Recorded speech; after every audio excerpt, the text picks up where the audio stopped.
Hello, everybody, and welcome from London. I hope you guys are receiving me very well. As you all know me, I am Sampson Sampson. I'm a ninth Dan, and I am the technical director, or your technical director, for the World Judo Federation. I have been asked by Jamie Casanova, your president, to give you a little speech, a little insight on my thinking around teaching judo. But first of all, I just want to congratulate you all for having this seminar, and I hope you all learn a lot from it. My thinking of teaching is I've devised a teaching method or methodology which hopefully helps people understand the way I teach. And I call it the tree model, which is a constructive framework of teaching, a systematically structured program of coaching, which in turn helps many people learn judo in a more professional, scientific way.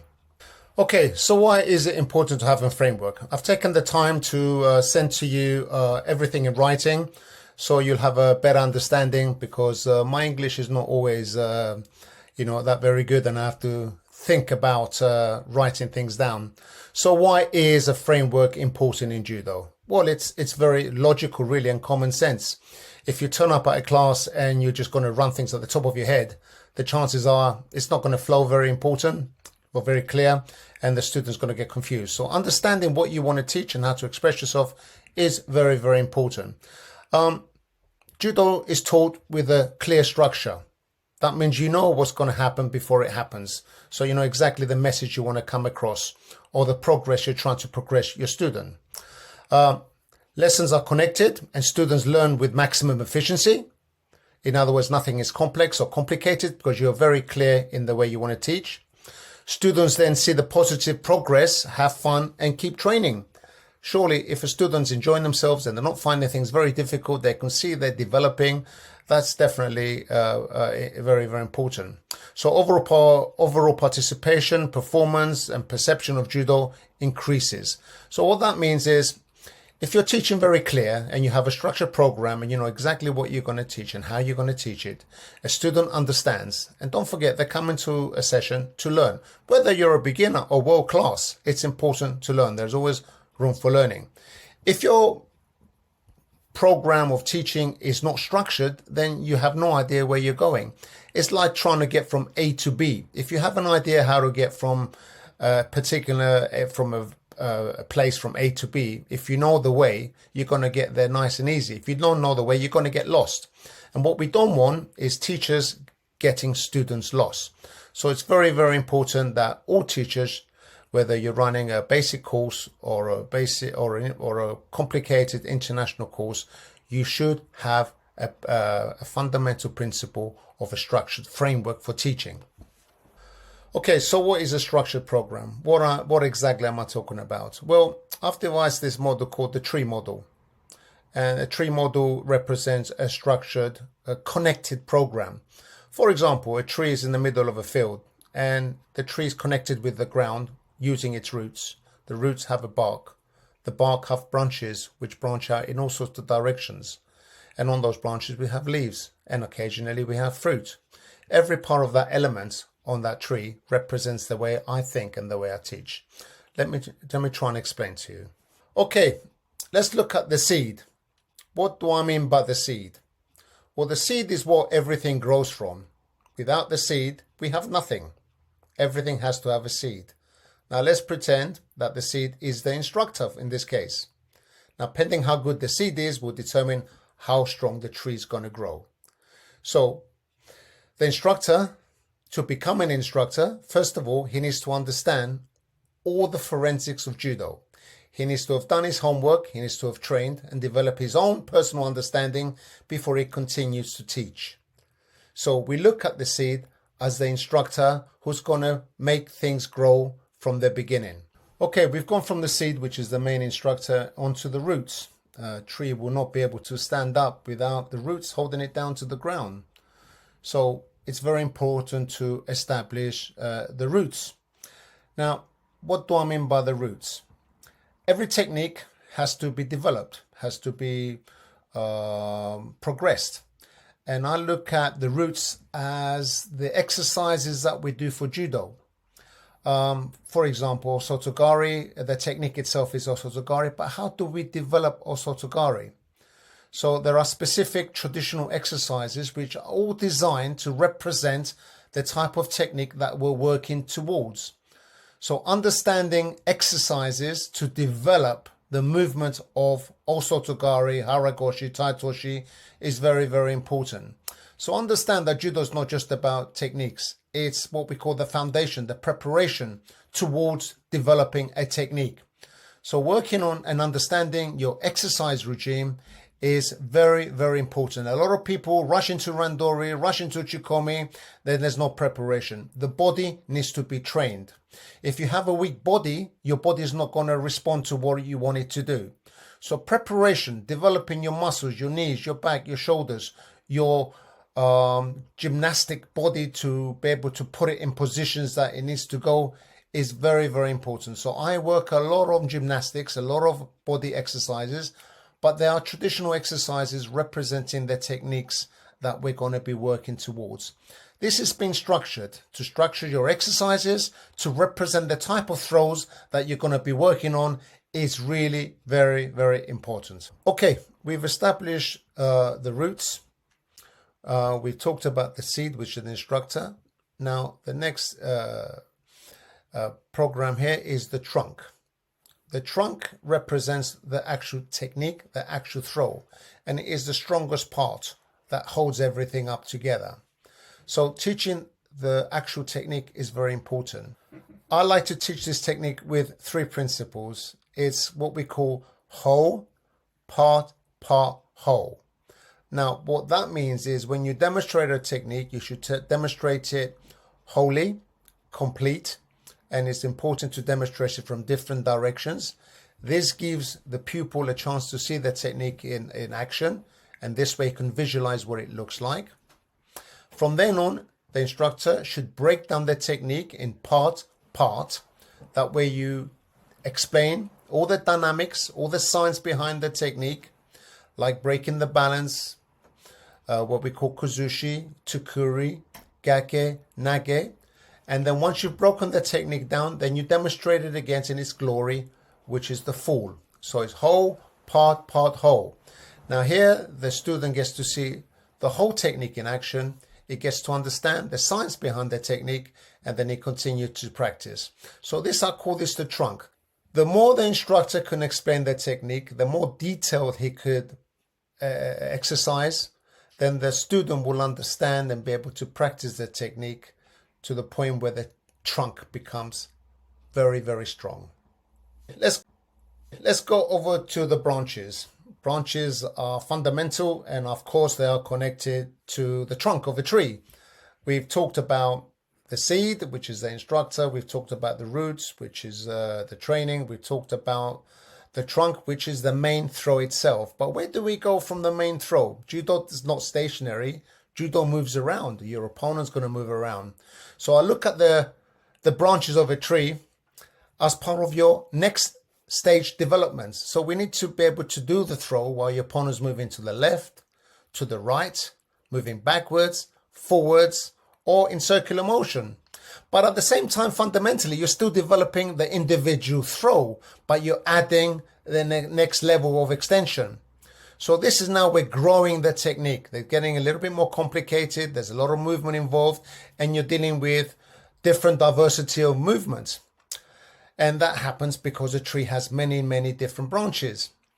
Now, from movements, then we need to go on to transitions, or we call them combination techniques. You can't simply always attack with a straightforward technique. So maybe you're going to do a setup. For example, you may do an ochigari or kochigari to finish off with a taitoshi. Now we're extending the teaching. So we have a 3 combination, 4 combination. So the learning progress is getting bigger and bigger, and the student is learning more diverse, more complicated moves. From there, we also have the counter techniques. Not only are we learning to attack, we also learn to defend. So avoiding a specific attack and countering with the specific technique that we've been teaching is now more enhancing the throw. You're developing and you're making things a little bit complex. So now we're at a much higher level of development. So this is what I mean by programmed, structured teaching. Sticking to the same program but developing around it is the core of teaching.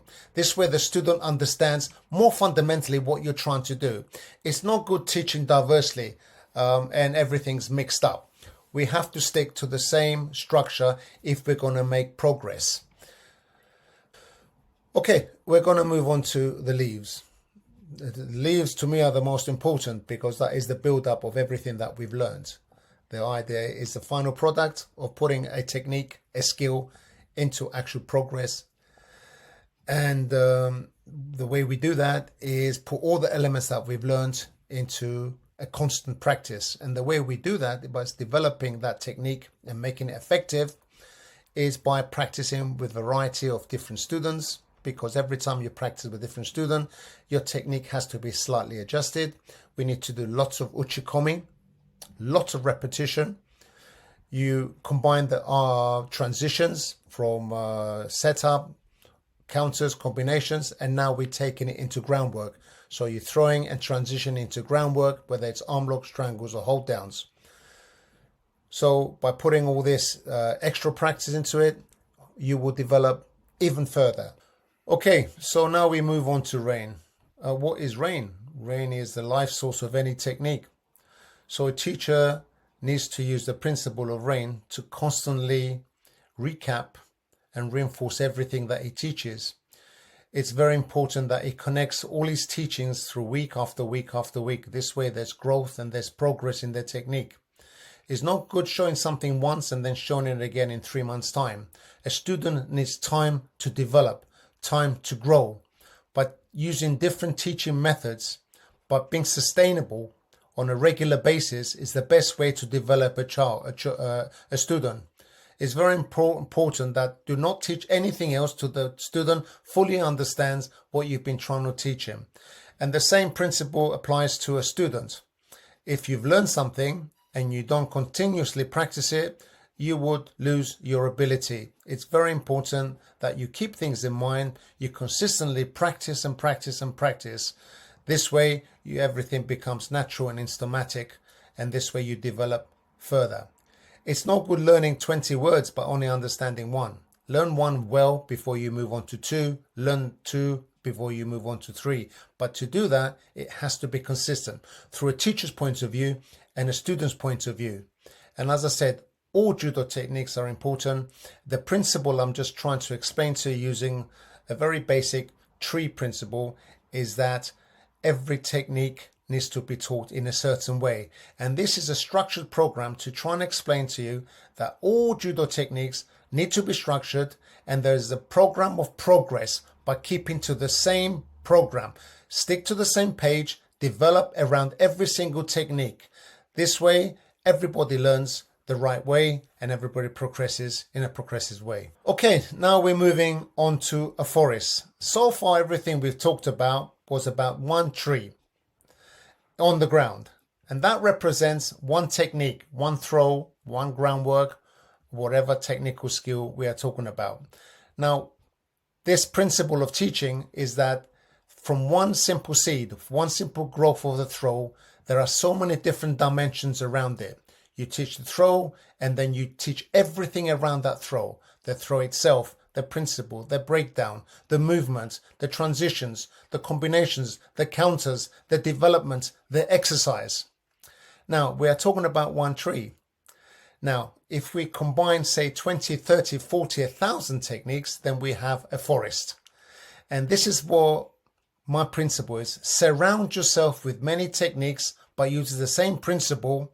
You have the same root, you have the same trunk, you have many different branches, many leaves, and slowly you will develop fruit. So a forest protects each other from different winds, different elements, and we can use this as different opponents attacking you, because unfortunately, what you're very good at, you could be very good at taitoshi, but you may come across an opponent who's very good at avoiding taitoshi.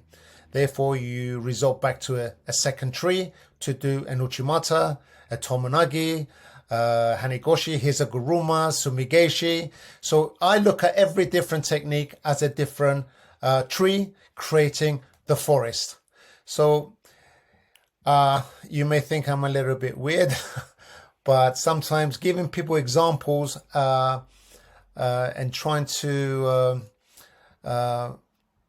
make things a little bit more transparent on what you're trying to say is a very good way of teaching. Just teaching judo on its own is not always the way. Giving people good examples, how you're thinking, is a good way to get messages and understanding across to many students. In summary, this is a model that I use to teach, and it's the model I use to coach my teachers to be able to teach. I hope you all understand my meaning. So to help everybody understand my philosophy of coaching and teaching, I have sent a copy of this document to Jamie Casanova as an example how this model is used to teach on Taitoshi. Okay, well, I'd like to thank everyone for your time. Thank you for giving me time to express my philosophy of coaching. Our aim is to make teachers understand better on how they should be teaching. And as I said, maximum efficiency with minimum effort is about not wasting time and coming across to students in a professional manner so they can understand, grow, and develop. So my principles is something that I use, and I appreciate you guys giving me the time. Have a lovely day, and hope to see you soon at some point. Regards and best wishes from myself, JFA UK and London.